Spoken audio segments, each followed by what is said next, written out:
Мындан 5 жыл мурда ВИЧ илдетине кабылганын билип дарылана баштаган бул жигит үчүн оору кандай жолдор менен жукканы ушул күнгө чейин табышмак.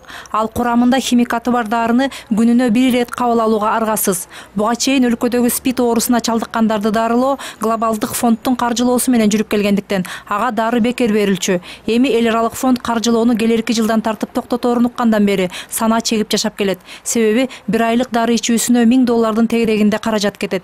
Эгер дарылоо токтотулса, мынча каражатты өз алдынча таба алаарына көз жетпейт. Трудность у нас состоит сейчас. Глобалдык фонд каржылоосун келерки жылдан тартып токтотот деген маалымат тарагандан бери тынчсызданып жашап келем. Азыркы препараттар 2018 жылдын июль айына чейин жетет. Андан кийин кандай болот билбейм. Өкмөт тиешелүү чараларды көрөт деп ишенебиз. Биздин жашагыбыз келет. Бизге коркунучтуу илдетти жуктуруп салышкан үчүн күнөөлүү эмеспиз. Кыргызстанга дары-дармектердин 97% чет өлкөдөн алып келинет. Андыктан биздин өлкө башка мамлекеттерден көз каранды.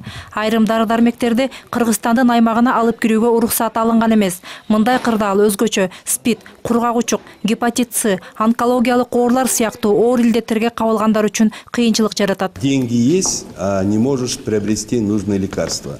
Акча бар болуп туруп, керектүү дары-дармек сатып ала албай калган кырдаалды өзүм башымдан өткөрдүм. Соңку мезгилде мамлекет онкологиялык жана гематологиялык ооруларды дарылоого жакшы жардам көрсөтүп жатат. Буга чейин балдар онкологиясына мамлекет тарабынан 3 миллион сом бөлүнүп келсе, быйыл 9 миллион сом бөлүндү. Бул чоң каражат. Бул балдарды химия препараттары менен камсыздоого толук жетмек. Бирок айрым дарылар биздин өлкөдө катталган эмес. 7 препаратты Кыргызстанга алып келе албайт экенбиз. Айрым фирмалар биздин чөгөлөп сураганыбызга да көнбөй жатышат. Ал эми колдоо бар дарылар өтө кымбат. Айрымдары дарыканаларда өз баасынан 3-4 эсе жогору болсо, кээси 10 эсеге чейин кымбат. Баа саясатын жөнгө салуу үчүн өлкөнүн мыйзамдарына өзгөртүү киргизүү зарылдыгы айтылууда. Буга чейин дары-дармектер боюнча мыйзам кабыл алынып иштей баштады. Эми мамлекеттик сатып алуулар боюнча мыйзамга өзгөртүү киргизүү зарылдыгы турат. Биздин больницалар сырт жактан дарыларды ала алышпайт.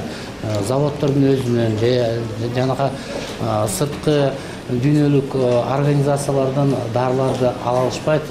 Ошо закон боюнча мындай жолу жок да. Ошол себептен ушундай маселени биз көтөрүп атабыз. Ошондой эле оор илдеттерди дарылоочу улуттук борборлорго байкоочу кеңеш сыяктуу институт түзүү сунушу айтылууда. Анын курамына өкмөттүк эмес уюмдардан, карапайым адамдардан жана илдетке кабылгандардын өзүнөн өкүлдөр кирип, алар келген дарылардын мыйзамдуу бөлүштүрүлүшүнө көз салышат. Ар бир больницада попечительский совет деген түзүлсүн деген. 2014 жылы ошо мыйзам чыккан, бирок ошо ден соолук жактан аткарыла элек да. Эң биринчиси жанакы бир 6-7 бизде чоң учреждениялар бар, онкология борбору, СПИД борбору, туберкулез борбору, ошолордо байкоочу кеңештер болсун деп ошондой бир сунуш киргизип атабыз. Анан эмнеси ошо мыйзам бүгүнкү күнгө аткарылбай жатат. Мамлекеттик сатып алуулар боюнча мыйзамга өзгөртүүлөр парламентте биринчи окууда каралган.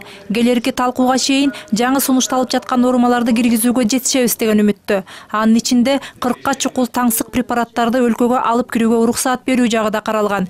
Ишке ашып калса, мамлекет дары-дармектерди өндүрүүчүлөрдүн өзүнөн 10 эсе арзан сатып алууга мүмкүнчүлүк түзүлмөк. Коңшу өлкөлөрдө мындай жол менен ири суммадагы каражатты үнөмдөп калышкан. Мээрим Ташыбекова, Аскат Ибраимов, НТС.